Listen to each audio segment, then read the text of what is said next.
você é mineiro demais. É, E como é que pode, né? Tipo assim, no inglês, né?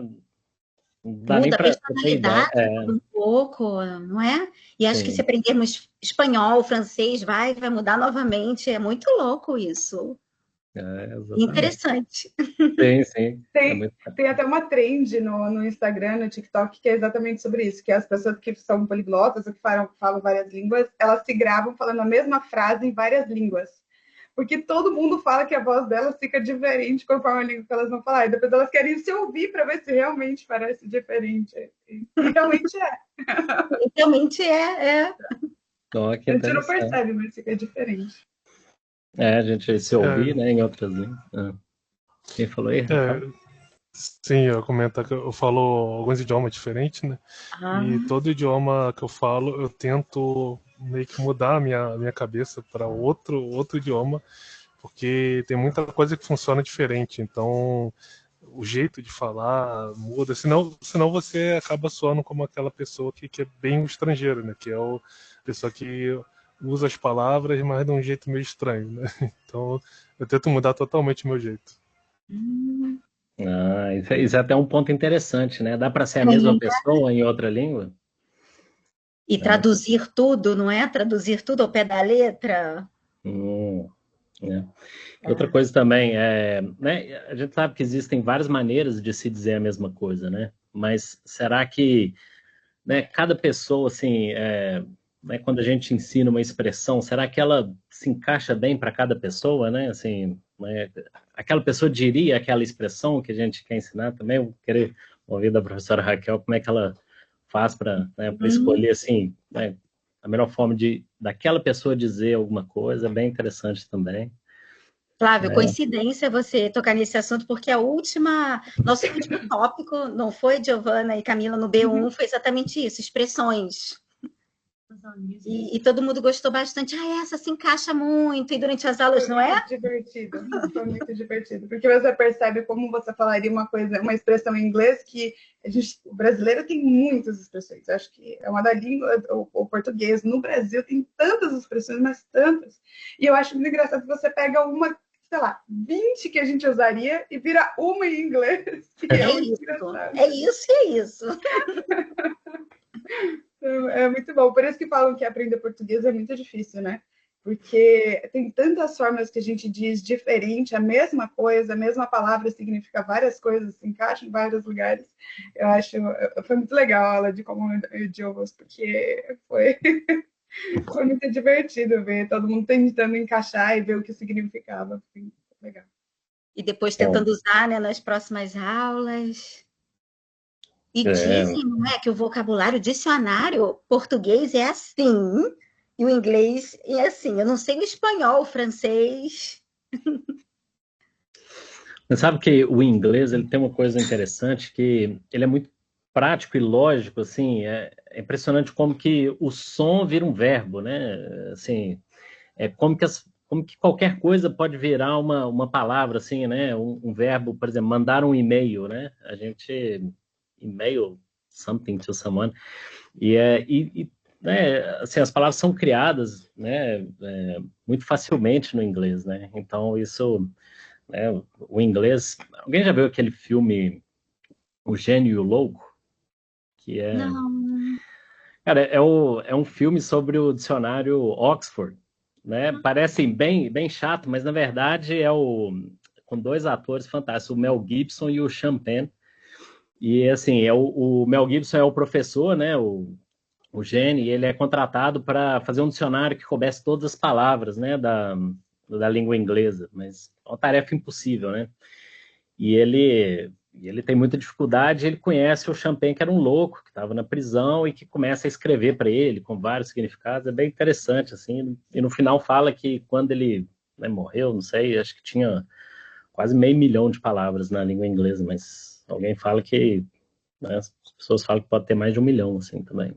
E nunca vai caber tudo no dicionário. Então, assim, se a gente não pode saber todas as palavras, né? A gente tem que se comunicar com as que a gente tem, né? Na verdade, ficar Exatamente. buscando. Não, é muito engraçado esse tipo de situação de tentar se comunicar com o que tem, porque eu estive na Itália com o meu marido, ele não sabe nada de italiano, mas ele viu que os italianos usam muito o termo prego para pedir licença, para entregar uma coisa, era tudo prego. E aí meu marido começou com todo mundo, prego, prego. É o Coringa, né? Ele começou a colocar prego, e eu falei, Rafael, calma, você está usando para coisas que não tem nada a ver, as pessoas não estão entendendo. Mas eu acho engraçado isso, que a gente tenta, é muito intuitivo, muito instintivo você tentar se virar com aquilo que você sabe, né? E aí, se você pega alguém que você não tem nada em comum, você faz mímica, faz gesto, você tenta de alguma forma se comunicar, né? Que é a função de toda língua, né? A comunicação. Né? A gente tem os perfeccionistas que querem, né, aprender tudo antes de começar a falar, e tem os que vão, né, se comunicando. E o que eu sempre falo, Flávio, não sei também se você concorda, acho que sim, né? Make mistakes, mas communicate, né? O importante é se comunicar, não tem problema. Pode fazer erros, né? Mas comunicação. Todo mundo erra, e é assim que a gente aprende, né? O erro, sem o erro a gente não consegue aprender e a gente não consegue ter um feedback, né? Então... Uma coisa que eu costumo falar com os meus amigos quando estão falando sobre aprender idioma e tal, eu pergunto, né, mas qual o seu objetivo? Porque se o seu objetivo é só conseguir conversar com alguma pessoa, você não precisa conhecer todas as palavras, falar perfeitamente. Se o objetivo for ser um estudioso da língua, ser um professor universitário com aquilo ali, aí sim, você precisa, né, dominar muito bem e tal. Mas eu, por exemplo, leio livros em vários idiomas e tal, e eventualmente pego alguma palavra que eu não conheço naquele idioma. Então tem que pesquisar, tem que ver o dicionário. E acho que não preciso dominar totalmente o idioma para conseguir conversar, para conseguir ler livros e tal. Rafael, eu fiquei curiosa. Posso perguntar quais idiomas você fala? Porque você falou que fala alguns, lê, né? Eu fiquei curiosa. Sei. Não, eu falo fluentemente inglês, né? Que todo dia eu trabalho em inglês, português, né? Que eu também vivo em português, mas eu também falo fluentemente espanhol e francês. Mas e sei alguma coisinha de japonês também. Uau! E você sempre gostou de língua, assim, como começou isso de você aprender línguas? Foi por necessidade? Foi porque você gostava, você tinha facilidade? Conta um pouquinho pra gente, assim, de como Sim. começou isso. Não, primeiro eu gosto, que acho que é muito importante. E eu acho que o idioma, ele é uma coisa muito pessoal. Eu gosto muito de conhecer outras culturas, né? E eu acho que o idioma, ele é uma coisa que te aproxima muito, te faz entender aquela outra cultura, porque as coisas funcionam diferente em outros idiomas, né? Então, conforme você vai conhecendo o idioma, como ele funciona. Agora, por exemplo, o último que eu aprendi foi o francês. Eu estou lendo livros em francês e eu estou vendo que o vocabulário utilizado, a forma como eles descrevem as coisas é diferente do português, do inglês, né? Tem a sua maneira própria de ser. Mas assim, eu confesso que tem um pouco de gosto aí para mim eu acho muito legal. Eu comentei, né, que a minha esposa participa também, vou entregar logo, a Camila, que está aqui, né, assistindo. Camila! Eu ia mandar no nosso grupo a mensagem falando meu esposo vai participar, mas eu pensei, não, depois eu comento, vou ficar aqui quietinho. Uma surpresa. Surprise! E ela é a prova, pode falar aí das nossas viagens, quando a gente encontra alguém que a gente conversa em outro idioma, como eu saio todo feliz, né? Saio tipo, meu Deus, eu conversei com aquela pessoa no idioma dela e tal. Eu fico muito, muito satisfeito com isso. E eu acho que isso de viajar e de te abrir porta para se comunicar com outras pessoas ao redor do mundo, eu acho que isso é muito legal do inglês, porque o inglês te traz uma confiança que o mundo é seu. Você pode ir para qualquer lugar e no inglês as pessoas vão se esforçar muito mais para entender, ou você vai encontrar alguém que saiba a sua língua, essa língua, né? Então, eu acho que isso o inglês traz um conforto assim de você conseguir se comunicar no inglês, porque você se sente à vontade para viajar E se você chegar, por exemplo, numa situação que você precise falar com alguém e você não sabe como falar, né, na língua do nativo, você coloca o inglês, alguém vai saber, alguém vai conseguir vir te ajudar, ou muito provavelmente num posto que seja ou de governo, de polícia, num hospital, ou num restaurante, alguém vai falar em inglês. Então, você vai conseguir se comunicar com alguém. E eu acho que isso é o maior motivador para aprender outra língua, é essa liberdade, assim, esses desbloqueios que conhecer outra língua vai trazendo para a vida mesmo. Segurança, né? Tô perdido, e agora? Eu Não, vou. é muito engraçado, porque no Brasil eu usava no meu antigo trabalho o inglês muito para ler materiais, porque eu trabalhava com tecnologia médica. Então, todos os manuais, esse tipo de coisa, vêm dos fabricantes em inglês. Então, eu usava muito para ler, mas o dia a dia era todo em espanhol, porque meus patrões eram chilenos. Então, toda a empresa era em espanhol, só os manuais eram em inglês. Então, meu inglês ficava ali muito limitado à leitura. Então, eu não usava no dia a dia a fala do inglês, né? Mas quando eu cheguei aqui, foi muito engraçado, porque todo mundo fala inglês. Eu tenho essa sensação assim que Portugal, a segunda língua é o inglês. Eu vou num restaurante aqui que eu gosto, que é de churrasco coreano, os garçons só falam em inglês. Aí o dono do apartamento que eu tô, eles são israelenses. Eles só falam em inglês. Então, sabe, eu vou fazer uma entrevista, precisa ser inglês. Então, eu acho muito, muito engraçado isso, que eu tive que passar essa barreira, assim, de me soltar e ficar mais confortável com o inglês, porque todas as situações do dia a dia, elas foram vindo, coisas que não chegavam até mim no Brasil. Então, estar em Portugal também trouxe muito essa proximidade de exposição mesmo com essas situações, né? Então, quem acha que vai vir para Portugal, que é tranquilo, que é português, que não precisa desenvolver o inglês, qual dica que você daria aí? Então, é assim, não é nenhuma questão de dica, é uma questão de você precisa se comunicar. E já existe uma diferença muito grande entre português de Portugal e o português brasileiro. Todo mundo acha que é igual, mas não é. Tem diferenças muito significativas, mas existem, como Portugal tem muitas pessoas de fora, você vai acabar precisando conseguir se comunicar de forma clara com essas pessoas para essas situações.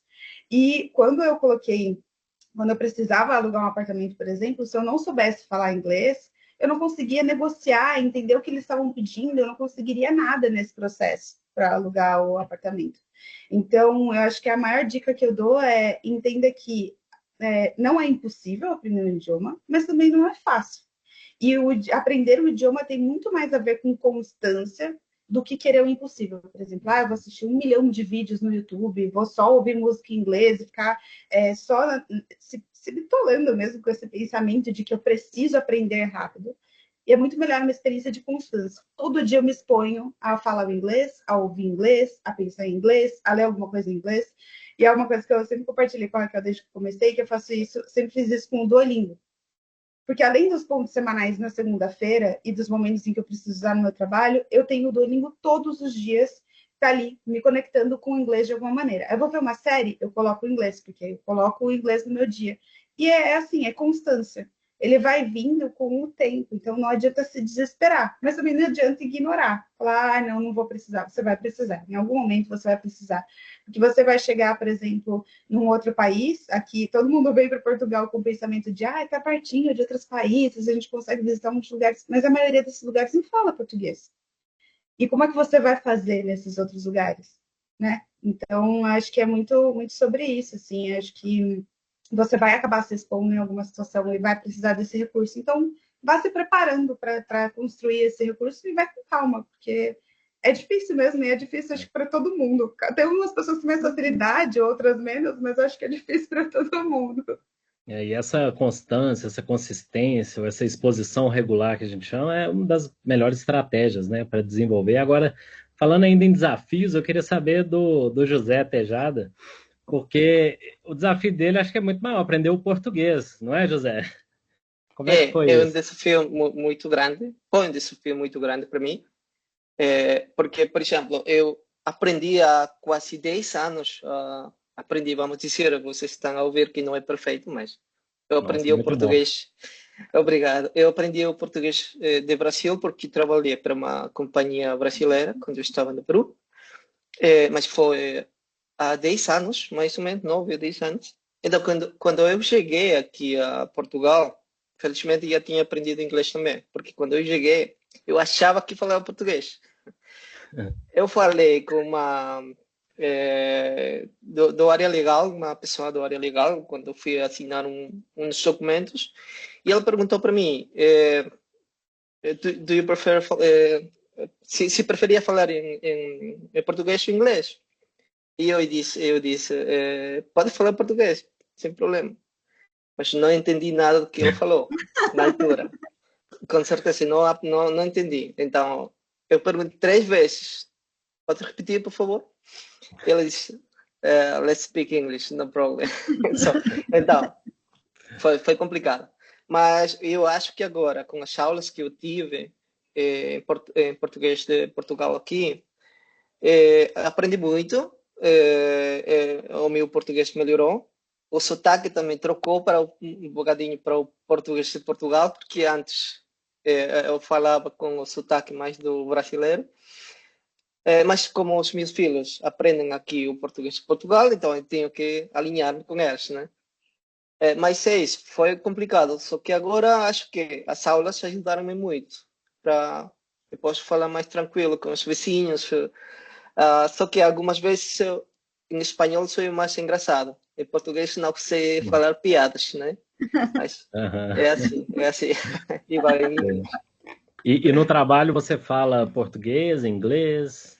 Eu acho que 50-50, 50% português, 50% inglês. Inclusive, é algo que aconteceu engraçado quando eu postulei, eu apliquei para o trabalho. Comecei a falar em inglês, entrevista, mas no final da entrevista, era um brasileiro e um português que estavam a entrevistar-me. No final da entrevista eu falei um bocadinho em português. Eu falei que eu sei falar pouco português. E elas surpreenderam-se. E acho que isso foi o que ajudou para conseguir o trabalho na altura. Ajudou-me porque eles comunicam-se muito em português agora no projeto. Muito. Só quando houver alguma pessoa da China, por exemplo, então temos de trocar para inglês. Mas a maioria das reuniões é português. Então, ajuda-me também a praticar muito, né?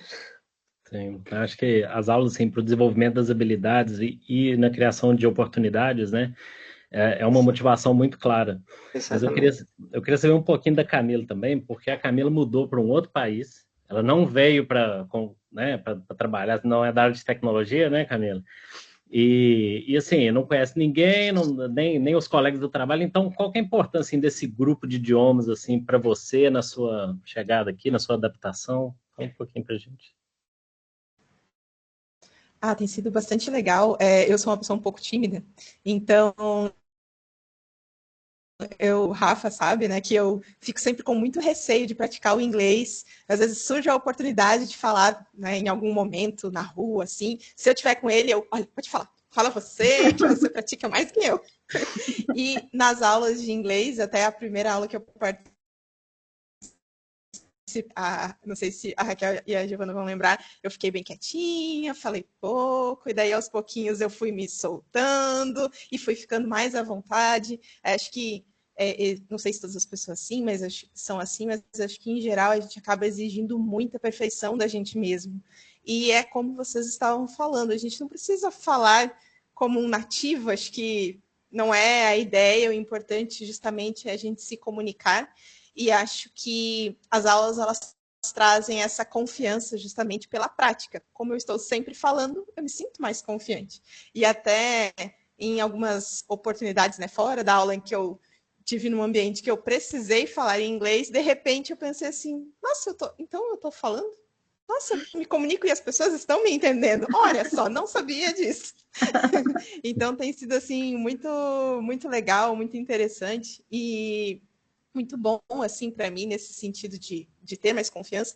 E acho que um ponto também muito importante de trazer a questão do inglês, morando aqui em Portugal, além de trabalho, enfim, é a questão também de novas culturas. Acho que a gente, quando sai do Brasil, né, vem aqui para Portugal ou para qualquer outro país, a gente fica muito com o pensamento do Brasil, que é um país gigantesco, né, e tem uma cultura muito forte própria. E eu, particularmente, né, sempre via o estrangeiro, as outras pessoas, como pessoas muito diferentes de mim. E quando a gente se abre para dialogar com essas pessoas, e o inglês propicia isso, né? Porque é o idioma mais comum entre todo mundo, a gente descobre que são só pessoas, como eu, como vocês, como, né? E isso acho que dá uma oportunidade para a gente se desenvolver e conhecer outras culturas que assim, não tem preço, sabe? Então, acho que é muito importante a gente se permitir aprender esse novo idioma.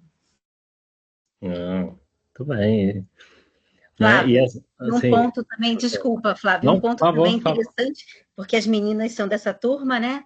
E um ponto interessantíssimo em todos os grupos é que a gente faz uma amizade muito grande, eu acho que elas vão concordar, e também, além do inglês, a gente na aula tem essa parte de terapia, a gente ri, a gente chora, a gente compartilha aventuras, desafios, então é bem, bem interessante também essa parte.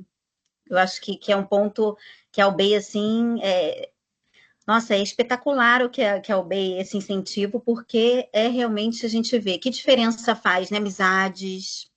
Não, e assim, quando eu cheguei aqui, eu cheguei em dezembro em Portugal, né? E primeiro que já foi um choque, um baque muito forte, porque eu saí de uma cidade que estava 30 graus para chegar aqui e estar 4 graus. Isso para mim foi um choque muito traumático, assim.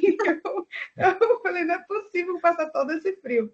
E aí você não conhece ninguém, você não tem com quem conversar, então você fica limitado naquilo. Você ainda não conhece também o perfil das pessoas, como elas vão se sentir com o que você vai perguntar, o que você quer falar, então você fica meio se sente mais limitado a fazer interações, até mesmo com os portugueses, porque você não quer sentir que as pessoas que você está invadindo o espaço das pessoas, que geralmente o brasileiro é super expansivo, né?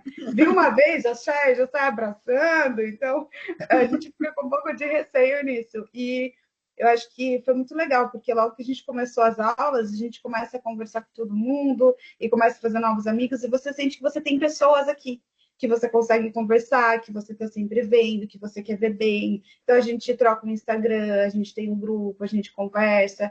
E eu acho que isso traz uma calma muito grande também de assim, vocês não estão sozinhos. Então é difícil o processo, por exemplo, do AIMA, é difícil para todo mundo. É difícil adaptar algumas coisas, ou está muito frio, ou está muito calor, ou então, todo mundo passa por essas dificuldades e você se sente muito mais acolhido. Então, acho que foi muito legal o BEI ter feito isso, de trazer essa oportunidade para a gente fazer aulas em grupo, porque traz para a gente essa sensação de conforto mesmo, de que a gente pertence a um grupo logo quando a gente chega, que eu acho que é o momento que a gente mais precisa, assim. E a gente ainda está aprendendo, que é uma oportunidade incrível de unir essas duas coisas. Então, acho que foi muito bom para mim. Vocês já encontraram pessoalmente assim, não? Ainda não. A gente quer se encontrar nesse verão. A gente está. Piquenique. Mas é engraçado porque parece que a gente já se conhece há tanto tempo assim, né? Quando faz as aulas, né? Assim, os alunos parece vir assim, né? Realmente um grupo de amigos, como se a gente já se conhecesse há tanto tempo e encontra a primeira vez. É bem interessante, assim. É esse sentimento mesmo. Parece que a gente já se conhece há muito tempo, amizade longa. Não parece que é só online. Acho que nessa. E para você, Rafael, ver assim, a Camila, né, com as aulas, com esse grupo, com essas amizades, assim, como é que você como consultor, saber que sua esposa, né, tem esse apoio assim das línguas, né, que desenvolveu uma habilidade, que ela faz esse grupo de amigos aí? Eu acho muito legal. Eu acho a aula está sendo fantástica, né, como eu já comentei antes, né, eu vejo que ela está se desenvolvendo bastante, e principalmente os idiomas, eu acho que eles têm dois lados, né? O José ali comentou que quando ele entrou, o fato de ele saber português foi um plus, né, para ele entrar ali, conseguir a vaga na UBEI. E eu também entrei na UBEI pelo fato de eu saber o francês, né? E na época meu francês era bem intermediário ainda, bem mais fraco do que é hoje. Então, assim, acho que tem dois lados. O lado profissional, em que a gente acaba tendo um plus no currículo por causa disso. Você consegue melhores oportunidades e tal. E o lado pessoal também, onde para você visitar outros países, conhecer outras pessoas, é muito mais legal. Como eu comentei, né, o idioma, assim, explorar outros idiomas permite uma melhor conectividade com as pessoas. Então, acho que é muito diferente, o José deve confirmar isso, né? Porque geralmente os brasileiros e ali os latino-americanos, peruanos, chilenos e tal, falam um idioma muito próximo. E acontece, às vezes, uma coisa que eu acho que eu particularmente não gosto nem um pouco, de às vezes a gente se encontrar e uma pessoa que fala português e outra que fala espanhol acaba tendo que os dois falar inglês. E eu acho que isso fica uma coisa muito distante, não uma coisa muito legal. Quando a gente consegue ou os dois conversar em português, ou os dois conversar em espanhol, eu acho que é muito mais próximo, assim, a gente se entende muito melhor, a gente se sente muito mais próximo um do outro, né? Eu acho que tem esses portunhol, dois né, lados. Rafael? Nem que seja um portunhol. Nem que seja portunhol, Galego, exatamente. Exatamente. Parece que quando você está falando inglês ali com alguém que fala espanhol, é como se, sei lá, se os dois tivessem vestidos de inglês, assim, como se. E claramente nenhum dos dois é inglês, né? É um idioma bem diferente da nossa cultura, né? Então eu prefiro muito mais falar espanhol ou português. Bacana. Agora eu queria saber da Raquel, porque a Raquel já está aqui na UBEI, já tem o quê? 7 anos, né, UBEI? Já tem 7 muito anos tempo. e meio na UBEI. Como que você veio parar aqui e, né, fala um pouquinho pra gente como começou isso tudo e uma pergunta, quando você chegou aqui, você tinha dificuldade para entender o português de Portugal, você já chegou a falar inglês com algum português também? Muito, muito, muito, Flávio, porque no início eu não entendia, como você disse, né? O português do Brasil é um, de Portugal é outro, é mesmo, ok, é o mesmo idioma, mas é tão diferente. E eu me sentia muito inibida, realmente. Você pode, repete, o que? Repete, por favor, repete, por favor. Aí eu falava, just in English, please.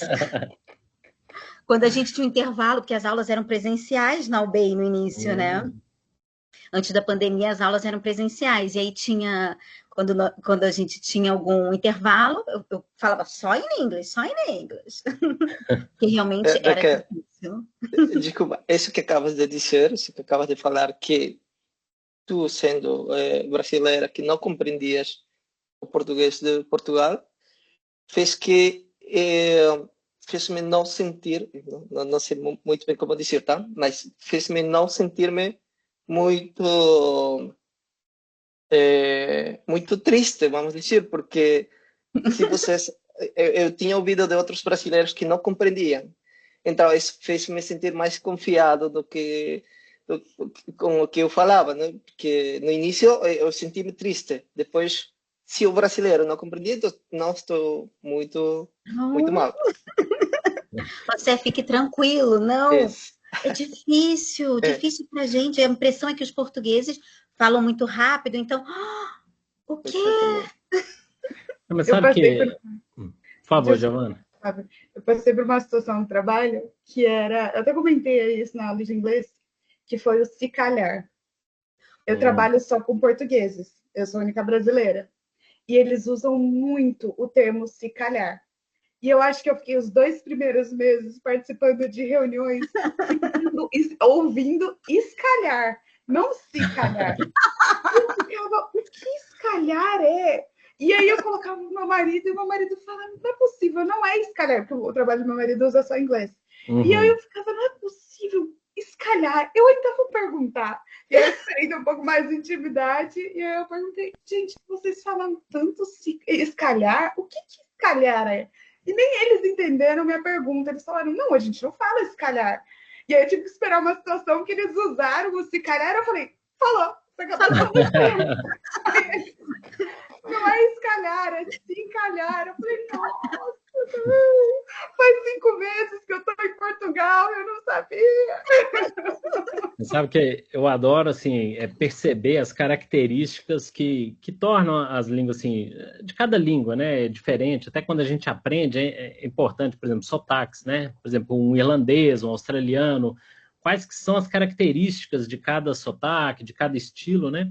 Para a gente... E assim, o português aqui, continental, né, de Portugal, ele não utiliza tantas vogais como os brasileiros, né? O brasileiro, ele, né, fala todas as vogais, né? O colesterol. Então, você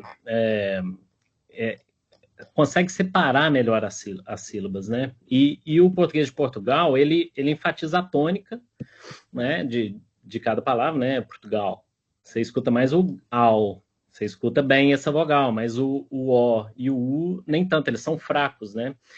E sabe que eu tinha um aluno do Marrocos, o Ahmed, e a gente conversando sobre isso, e ele estava falando que era mais ou menos parecido o que acontece com o Darija, que é a língua falada no Marrocos, com o árabe. Porque o árabe, eles usam mais vogais, e no Marrocos eles não usam tanto. Então, ele falou que os árabes têm dificuldade para... Eles entendem muito bem os árabes, que usam mais vogais, mas os árabes têm dificuldade para entender eles, que usam mais consoantes. Então, os calhar, né? Porque não tem o E do si. Então, não é se calhar, é se calhar. Agora, eu tive um problema até muito engraçado, a gente vai falar também sobre... É né, uma liaison do francês que o português usa, né? É uma liaison, toda hora faz uma liaison, vai juntando as palavrinhas tudo, vira uma coisa só. Bom, meu francês é péssimo, não sei se eu entendi o liaison. É quando você junta exatamente essas palavras, uma palavra com a outra, você emenda. Ok. Para não perder tempo, né, Ricardo? Vai tudo junto. Tá. O francês tem muito essa ligação entre as palavras. Eu vejo que o português aqui de Portugal também utiliza bastante, inclusive na escrita. É engraçado que o português brasileiro ele tem muitas dessas liaisons, mas ele na escrita não aparece. E aqui em Portugal você vê na escrita, eles colocam na escrita também. É bem interessante. Agora, minha maior gafe, assim, que eu mais tinha dificuldade, uma vez num restaurante, tinha alguém recomendou lá o secretos de porco. Secretos, né? Mas quando fala rápido, secretos de porco, parece uma outra coisa. Eu jamais vou comer não isso. Quero, obrigada. Né? Secretos de porco, não. Jamais, né? Mas era secretos, né? Porque faltou esse do se calhar aí, faltou no secretos. E isso acontece em toda língua, né? Às vezes a gente traz alguma coisa da nossa língua, né? Por exemplo, no inglês tem um que é terrível, que é o verbo pretend, né? Para nós, falantes do português, né? Então, assim, eu trabalho assim, com preparação para entrevistas, com consultores entre projetos, a gente foca muito nisso. E aí a gente sempre ouve alguma coisa. Oh, in your company, I pretend to work very hard. Pois é, cuidado, porque isso pode ser, né? Você pode ser eliminado se você falar que pretend to work very hard, né? Que parece fingir, né? Então, boa. Então, assim, o que mais que vocês já tiveram, assim, o Ricardo mesmo falou que já comunica em espanhol, português, inglês, algum cultural blunder, alguma gafe, assim, misunderstanding, como é que fala? Mal entendido? Várias situações, né? Eu acho, hoje eu tô trabalhando, como eu falei, no Banco Santander, e o meu manager lá pediu para que eu prestasse mais atenção na escrita em português, mas em português de Portugal. Então eu estou usando agora, como lá eles têm o Copilot, eu já estou usando, já deixo a janelinha aberta, e aí eu faço o seguinte, eu escrevo alguma coisa, e aí peço ele para traduzir em TTPT e me dizer as diferenças. E aí, com isso, eu estou usando a inteligência artificial para me ajudar. Então, o por gentileza, que eu tenho muito costume de falar, por exemplo, é uma coisa que no Brasil é comum, aqui não se usa, aqui Não, por favor. Mas é uma coisa que eu tenho se embarcado em mim, assim, a vida inteira, eu sempre, para pedir alguma coisa, por gentileza, faz isso. Então, eu já tenho um costume de fazer igual atenciosamente, né, também que tem aí, aqui é atempadamente, não. Com os melhores cumprimentos. não é o atenciosamente. Então, é isso que eu estou fazendo. Então, eu vou escrever um e-mail, eu vou escrever um resumo de uma ata de reunião, alguma coisa, que eu sou gestor de projeto, então tem que escrever documento o tempo todo. Então, aí agora eu escrevo, faço uma revisão lá e tem isso, né? Que aí fica fácil, já deixo lá aberto assim, ó, traduzir para PTPT com comentário das diferenças. Então, ele já escreve em português e embaixo e fala, você usou essa aqui, mas essa aqui não é comum aqui, deve ser aquela ali, e aí, que aí com isso também eu estou tentando evoluir um pouquinho o português aqui. Legal, bom que você teve um feedback, né? E E aí eu estou usando achou uma de uma maneira ferramenta. Sim. fácil, consegui uma maneira rápida de poder fazer isso, e aí eu estou ajustando também os detalhes, né, do idioma. Legal, Isso que mas... você falou de falar rápido também é interessante, que eu já ouvi tanto de espanhóis quanto de portugueses, e do mesmo jeito, quando eles falam rápido, a gente tem dificuldade, quando nós também, brasileiros, falamos muito rápido, eles também têm dificuldade de perceber. Então, se tiver dois brasileiros falando e estiver falando muito rápido, você pode ter portugueses em volta que não estão entendendo o que você está falando. Porque eles não conseguem. Se for muito rápido, não vai. É falta de costume também isso, né? Sim, Então, tem essas diferenças, mas também tem esse lado que algumas vezes assim, fala mais devagar, porque o pessoal não está entendendo. Eles também passam por isso, tá? Apesar deles terem um costume... Eles consomem novela brasileira e tudo a vida toda. Nós consumimos o Roberto Leal há 30 anos atrás, no Brasil, que é quem vivia no Brasil. Eu vim para cá em 2018. E já tem um tempo. O consumo era pouco. E em entrevista de emprego foi interessante, porque as primeiras entrevistas que eu fiz, o pessoal já falava o seguinte, ok, além do português e do inglês, qual que é o outro idioma que você tem? Então, assim, você vai fazer entrevista, o pessoal fala assim, bom, o português e inglês, então, já é padrão, não discute, eu quero saber qual é o terceiro. No meu caso, eu tinha o espanhol, e depois que eu cheguei a trabalhar um pouco na Colômbia, no Peru e no Chile, empresa de telecomunicações. E aí depois eu vim para cá. Quando eu vim para cá, o primeiro trabalho que eu fiz, me mandaram para a Colômbia, depois me mandaram para o Chile, me mandaram para o Peru. E depois eu peguei um projeto que eles gostaram que eu era brasileiro, porque eu aproveitei e fiz tradução de um sistema que era português, para ajudar a versionar ele todo em português do Brasil. Então, além de gestor de projeto, eu fazia correção também e tradução para o português do Brasil. Para depois começar a trabalhar aqui mesmo na Europa. Então, eu vim para cá e, pelo menos nos 3 primeiros anos, apesar de estar aqui, por empresas portuguesas, eu estive trabalhando fora daqui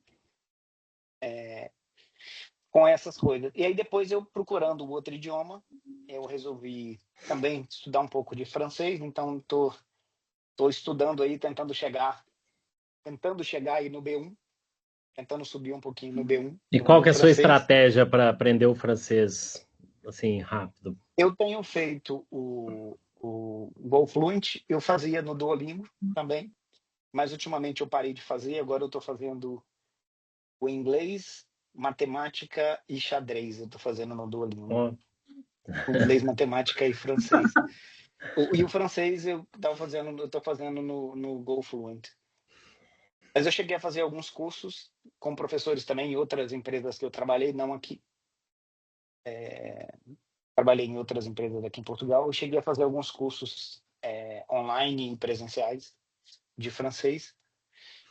O que você acha de melhor, assim, de cada, né? Porque hoje a gente tem muita opção, né? Aprender, né, uma língua com uma ferramenta, uma plataforma, ou uma IA, né, generativa, ou né, do old fashion não, porque, né, a gente já está online já, então não é, não é tradicional, mas com o professor, assim, o que você vê de vantagem, em que cada um...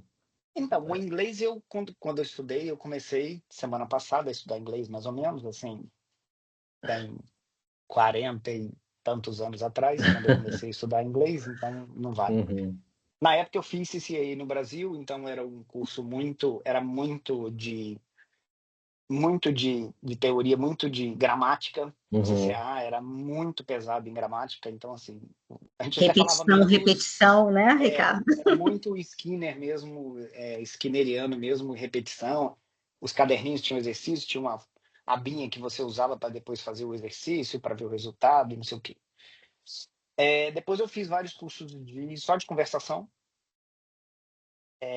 E hoje eu estou usando assim, eu já estou no Duolingo lá, como a Giovana falou, eu estou no último nível lá, o 130. Então estou no 130 lá, mas aí todo dia você faz lá, tem seis exercícios que ele faz, que é sempre muito mesclado de tudo, só para não deixar de perder o contato um pouco com gramática, um pouco com palavras que não são do dia a dia do nosso técnico, porque o técnico a gente tem no dia a dia. Então, eu acho interessante esse tipo de abordagem. Mas o Go Fluent também tem um direcionamento muito interessante. Eu já tenho, eu acho interessante essa abordagem de você tentar ser uma coisa bem pegando um dos seus erros e reforçando os seus erros, acho que consegue ter um dinamismo para isso. Mas eu sou muito a favor também de professor, até porque eu fui professor universitário 15 anos também, eu não posso deixar de ver, hoje em dia, com todos os recursos que você tem, ou você tem cursos de curta duração, ou você tem treinamentos de curta duração, tem um monte de coisas, tem YouTube, tem um monte de ferramentas. Mas eu acho que muitas vezes as dúvidas e as coisas a gente consegue tendo alguém, um mediador, mesmo que seja alguém para estar ajudando a orientar e ajudando a achar os gaps. Que algumas vezes fala assim, pô, tá legal, mas o seu asset aqui tá muito puxado, então olha só, isso aqui não tá legal, reforça mais um pouquinho aqui, coisas que eu ainda não vi uma outra maneira de fazer. Mas eu acho que a primeira coisa na minha cabeça não deixe de fazer. Então, você quer estudar alguma coisa? Como a gente tem objetivo? A minha mulher gosta muito do italiano. Então, nós vamos viajar para algum lugar, como nós já fomos para a Alemanha, então a gente estuda pelo menos para poder saber falar um bom dia, desculpa, eu não falo o seu idioma, saber ler uma porta onde é banheiro, onde é saída, onde é entrada, o que é pão, o que é café, o que é água. Mas na Polônia a gente teve uma situação que eu fui para um lugar que era muito afastado na Polônia, e lá o pessoal só falava polonês e russo. Nossa. E aí foi na mímica mesmo. Para você pegar as coisas, tinha que ser. Aí não tinha inglês, não tinha nada. Quando você não tem, mímica. Mas querendo se comunicar, eu acho que vale muito. É muito interessante isso. Eu queria ouvir por favor, Giovana. Só para adicionar um comentário no que o Ricardo falou sobre essas situações da importância do professor, é que eu acho que o professor traz acho que o gatilho mais impactante da aprendizagem da linguagem, que é a exposição. E é uma exposição que você não consegue controlar totalmente.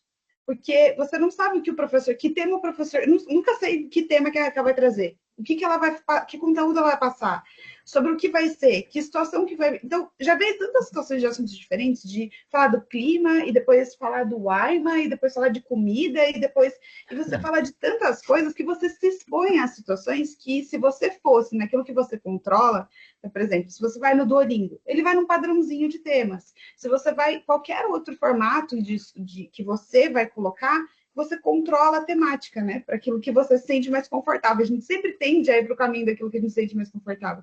E o legal da aula é que ela é sempre uma forma de tirada um pouco da sua zona de conforto. Sempre vem um tema novo, uma coisa que você não sabe, uma coisa que você acha que é difícil. Então, eu acho que isso é o papel mais importante, assim, que é uma exposição controlada, porque não está todo mundo te vendo falar em outro idioma, cometer seus erros, mas você está ali se expondo e tentando e aprendendo uma coisa diferente.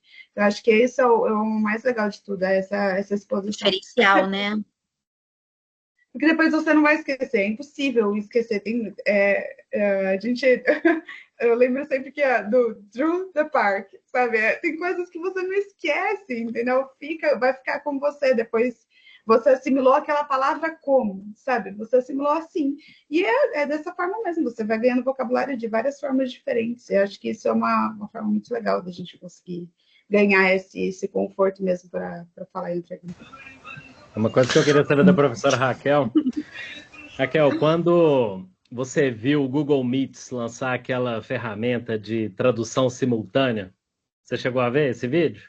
E não, nem vi ainda. Estou dormindo sossegada. É para eu me preocupar mais? Eu ia te perguntar o que você sentiu. Mas não vi. É basicamente um turista conversando com o dono de uma acomodação, e aí tem ali uma tradução simultânea e tal. Eu queria saber... E no Teams já tem. No Teams já tem. Aqui você pode gravar, por exemplo, aqui nós estamos falando em português, ele vai aparecer em português, mas você já pode pedir para já aparecer a tradução simultânea em outro idioma aqui. Você fala assim, eu quero ver já em francês. Mas é a legenda ou é o som da voz? A legenda já está saindo. Isso é uma coisa que já está funcionando hoje. Aqui, se você botar ali e escolher o idioma francês, ele vai começar a escrever em francês que as pessoas estão falando. Fica bem ruim. Eu uso e fica bem ruimzinho. Eu acho que para o português de Portugal ainda está muito limitado, pelo menos eu percebo isso. Por conta do asset, que é muito puxado, ainda não consegue. A Microsoft ainda está com dificuldade. Também não tem um treino muito grande como tem no português do Brasil, por exemplo, que eu vejo que flui bem mais do que no normal. Na verdade, só fazendo ferramentas facilitam. Só fazendo um comentário rápido, eu já trabalhei com IA isso antes de começar esses LLMs, esses modelos mais novos, já trabalhei com pesquisa de IA voltada para texto, né? E eu sei, né, pelo que eu pesquisei ali, que os modelos funcionam muito bem do inglês para outro idioma. Agora, se você pega, por exemplo, do português para o francês, a qualidade cai absurdamente, principalmente do português, que acho que é o mais distante que eu conheço. Português para o japonês é nada a ver. É uma coisa completamente diferente do que você escreveu. Então, do inglês para outros idiomas, esses modelos ainda funcionam razoavelmente, mas quando você trata de... não passa por inglês, fala de outros idiomas, a performance dele é bem ruimzinha. Mas isso vai ser evoluído? Vocês acham que pode chegar num ponto que as pessoas vão parar de aprender idiomas e vão só usar essas ferramentas de tradução simultânea? Eu acho que não. Eu já tinha mostrado para a Raquel na aula um óculos que tem agora também, que você está lá participando da reunião e ele está exibindo para você a leitura e tal. Mas eu acho que aquilo que eu estava falando antes, né, que se comunicar é uma coisa instintiva. É uma necessidade inerente assim, a nós. E eu acho que toda ferramenta vai ajudar, claro, porque uma pessoa que nunca teve contato com o russo precisa de se comunicar com o russo, você vai usar a ferramenta. Mas ela não deixa de ser uma ferramenta. Eu não consigo enxergar que as pessoas vão simplesmente desistir, vai todo mundo para um fonezinho, ou todo mundo para um celular, ou todo mundo para um óculos, porque eu penso que é a mesma coisa que o Teams. É muito legal você fazer videochamada, mas não é a mesma coisa que você conversa, que você vê a pessoa, não tem nada a ver. Então você aproxima, você usa essa ferramenta, mas não substitui. E eu acho que esse processo também de você se sentir confortável, de você ir conhecer outro país, de você se sentir seguro mesmo com essa exposição, eu acho que a ferramenta ela te ajuda, mas se você não tiver internet, por exemplo... É verdade. No apagão, igual teve em Portugal, não sabia falar inglês, queria usar o celular, dançou, porque não tinha bateria. Então assim... Bom exemplo, né? É muito e tem o caso da emoção também, né? Se a tradução, quando você fala, dependendo do seu tom de voz e tudo, você carrega a mensagem com a emoção. Eu não sei se eles vão conseguir sintetizar isso de uma maneira que seja perceptível por todo mundo. Verdade. Flávio, continuaremos sendo professores. Não se preocupe. Eu acho, assim, eu sempre fico pesquisando sobre ferramentas, assim, para saber como que a gente pode complementar, né? E assim, mas tem uma coisa que não tem como substituir do professor, que o professor ele tem um coração que ele torce pelo aluno. Então, assim, você ter alguém a professora concorda comigo.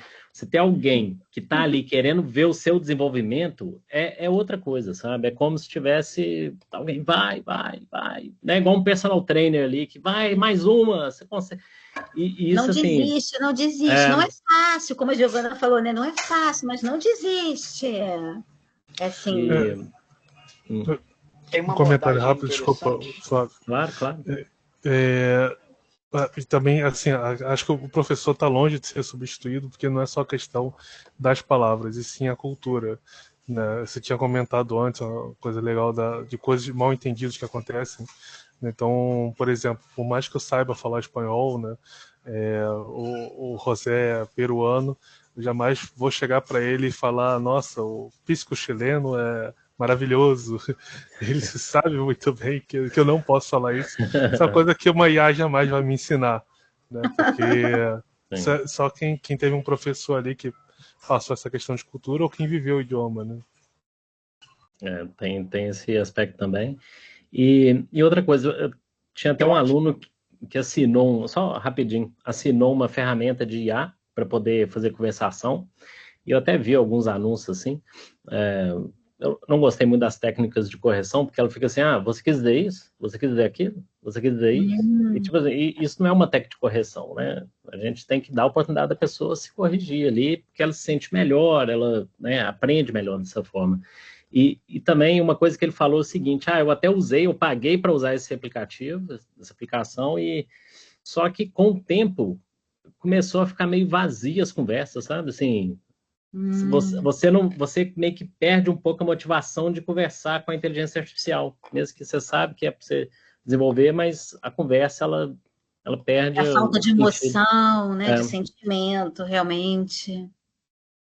Exatamente. Eu ia É o comentar Rafael. sobre. Desculpa. Ricardo, por favor. Eu comentar só sobre provas de nivelação. Eu fiz em 2011, foi 2011, a prova do TOEIC. E, na realidade, é uma prova que é pouco conhecida, porque normalmente o pessoal faz TOEFL, né? Que é o mais conhecido é TOEFL, que o pessoal faz para estudar. Só que existe uma prova que, na realidade, ela nasceu no Japão, que é uma prova para você trabalhar. Então, o que diz o seu nível de conhecimento para trabalhar, uma prova específica, pelo menos o que eu conheço, pode ser que tenham outras depois disso, eu não pesquisei, é a prova do TOEIC. E eu achei muito interessante o resultado da prova, porque não tem certo, não tem errado, não tem passou ou não passou. Você tem uma graduação de 0 até 990, e se você tirar 100, não tem problema, só que ele vai dizer o seguinte: você faz uma prova de escrita e faz uma prova oral. Se você tirar 100, ele vai dizer, bom, com 100, se você está com nível 100, significa que você consegue trabalhar numa empresa, mas, por exemplo, se você receber um memorando escrito em inglês, você vai conseguir ler. Se você tiver ouvir só um recado curto, por exemplo, em inglês,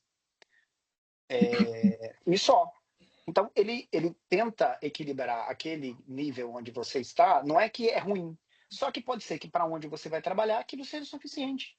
Só tem meia dúzia de cartadas aqui em inglês e resolve.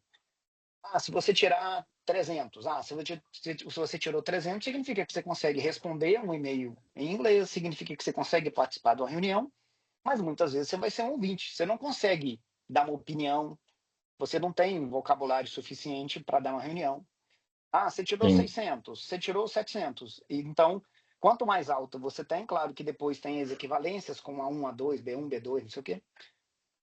Mas de chegar até o último nível, diz assim, se você está no nível, por exemplo, você tirou acima de 900, pode dizer, você consegue participar de uma reunião, você consegue participar e discutir um contrato com um cliente, que você vai conseguir escrever, participar da discussão de um contrato, porque você está num nível de inglês para isso. Então, o que eu achei interessante, que eles fazem isso, não tem errado, não tem passar ou não passar. Todas as graduações têm um valor, e aí vai dizer, e quem nessa define posição se que passou você está, sim. ele diz, nisso aqui, se a oportunidade que você procurar ou tiver nesse ponto aqui, é possível. Porque algumas vezes, eu estou dizendo, algumas vezes a coisa é simples. Tem meia dúzia de por exemplo, de cartazes, ou tem alguns textos simples que você vai receber, então não precisa ser um exímio, você não precisa estar no zero, mas também um pouquinho já funciona. Então, eu acho interessante, a cada 4 meses você pode repetir o exercício, a prova, e você pode ir evoluindo. Então, eu achei muito interessante essa visão deles disso. Só comentando sobre isso é o que a gente tem hoje, né, de Cambridge, os exames de Cambridge. O TOEFL realmente é para quem quer estudar, né, na área acadêmica. O IELTS, a gente tem também o Academic e tem o General Training, que é mais para quem vai trabalhar. São testes, assim, que tem uma nota, né, de 0 a 120, sei lá. E aí a universidade que decide, 79 para cima eu aceito, né? Porque a pessoa tem que ter o mínimo, assim, para poder entender as aulas do professor, poder fazer trabalho com os colegas, resolver um problema na administração. E isso é o que a gente faz. Hoje eu ajudo até o trabalho com o time de recrutadores para a gente fazer as validações, né, do inglês. Então, assim, a gente conversa com os candidatos e fala sobre os projetos, sobre, né, a vida, o que a pessoa está buscando e tal. E ali a gente tem alguns critérios objetivos que a gente avalia. Então, assim, as habilidades, né? Assim, o que essa pessoa consegue falar sobre isso, consegue descrever projetos, por exemplo, usando verbos no passado, as frases são curtas, mal conectadas, ou elas são mais longas, com 2 ou 3 conexões mais avançadas, é coerente, a pessoa compreende as perguntas, consegue, porque é uma coisa você cometer um erro ali, né, no bar com os amigos, né, é tranquilo. Agora, a deadline está chegando, é amanhã, já são 8 da noite, todo mundo está doido para terminar. Você tem que ser capaz de explicar um problema complexo, principalmente se você é um sênior, por exemplo. Geralmente as empresas pedem o B2. Se você, os júniors, por exemplo, com B1, às vezes já é possível você conseguir uma vaga. Se é um cargo de liderança ou com um contato muito próximo de stakeholders internacionais, talvez eles peçam um C1, né? Então, mas assim, a meta é a gente, né, trabalhar os contextos, né, todos que vocês vão viver, e começando por aqueles que vocês vão viver, né, mais frequentemente na vida de vocês. E a gente escolhe trabalhar aqueles, e é o que diferencia. Hoje a gente trabalha muito com o propósito, né? Qual que é o seu propósito? É viajar? É entretenimento? Então é um tipo de aula. O propósito é carreira, né? Projetos? É outro tipo de aula. Não, é aviação, é outro Os tipo verticais também são interessantes, né? Essa verticalização de estudar os segmentos, né? Hoje eu estou no banco, então eu tenho que conhecer os termos técnicos da área de IT, eu tenho que conhecer os termos técnicos da área de controladoria, finanças, fraude e etc. Que você não é nem tem assim, toda essa parte. mas não é nem os termos técnicos. Conhecer os termos daquele segmento específico. Sim, porque vocês já sabem, já leem muito, né, os termos técnicos, mas, por exemplo, como é que você faz uma sugestão sem parecer autoritário e sem parecer inseguro, né, com assertividade? Então, existem algumas linguagens funcionais que são melhores, né, em vez de um I think, maybe, or we have to do this, você usar um why don't we do this, or we should consider doing this, e aí é linguagem funcional, né. É um erro comum, né? Quando as pessoas não entendem algo em inglês e algumas pessoas falam what. E o what é meio ofensivo, né? Parece meio grosseiro. Né? Essa é a ideia. É exatamente isso. Rafael, agora sua aula, eu queria só perguntar para o Rafael, sua aula agora é no Go Fluent, right? Agora eu tenho praticado... O francês, não é? O francês no Go Fluent. Eu acho tanto o Go Fluent quanto a aula com a Raquel tá uma coisa que é muito preciosa, é a oportunidade de você falar e ter um professor ali para te corrigir o que você falou, que é o que a Giovana comentou, né, um ambiente controlado. Então, eu acho isso fantástico, assim, acho que o meu francês melhorou bastante com o Go Fluent. Bacana. Bom demais. E a flexibilidade, né, de você ali, tirou um tempinho, vai lá e já, né, decidiu na hora que dá tempo, vai lá e mantém essa constância. Né? Exatamente. E depois também tem aula de conversação, não é isso? Aí, um grupo com conversação na Go Fluent.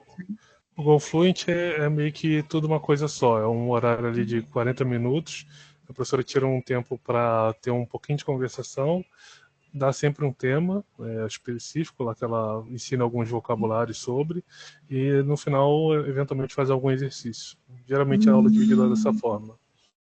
Ok. Bom, Ok. bom Raquel, algumas considerações finais você gostaria de... Considerações finais. Só uma coisa engraçada que eu queria Sim, comentar. claro. Que às vezes, quando eu tinha agora, por acaso eu não tenho nenhum aluno português, mas era engraçado. Com alunos portugueses, professor, how can I say that in English? Mas às vezes a palavra eu não sabia nem no português, que é português de Portugal. Aí eu tinha que pesquisar o que era no português de Portugal para poder responder. Só eu lembrei isso. Sim. É um Você desafio é para nós, né? diferente, você é mesmo. É um desafio. E Raquel, seus alunos são basicamente brasileiros? Já teve algum aluno assim, sei lá, indiano ou Já da da Tunísia, Turquia, que eu lembro, Tunísia? Tunísia, que eu lembrei Uhum. agora, Tunísia e agora do Peru, Então, que é linda, que é da turma da uhum. Giovana e da Camila, linda. Bom. E como que é essa integração? Acho que alguns cuidados, algo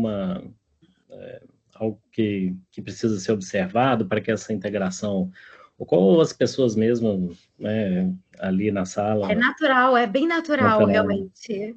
E é natural também que tenhamos perguntas sempre para Linda. Linda, mas como é que é no Peru? Linda, linda. Às vezes a Uhum. gente faz uma entrevista. Boa. Legal. Muito bom. E é Bom, isso. acho que é isso, gente. Nós já estamos passando do tempo. Eu queria agradecer muito a presença de vocês. Eu acho que foi muito interessante essa tertúlia.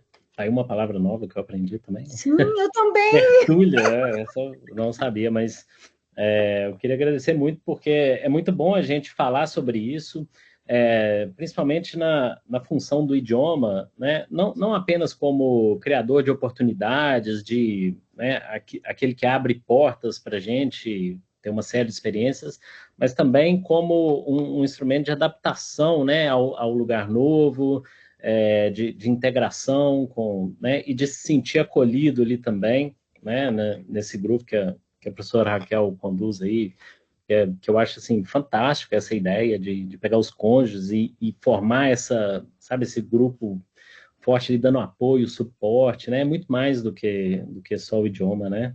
Então é muito bom a gente falar sobre isso e encorajar as pessoas que estão, né, vindo, que querem ter a estação de experiências novas em outros países, mas que, né, e de ver a importância do idioma como adaptação, como integração e criador de oportunidades.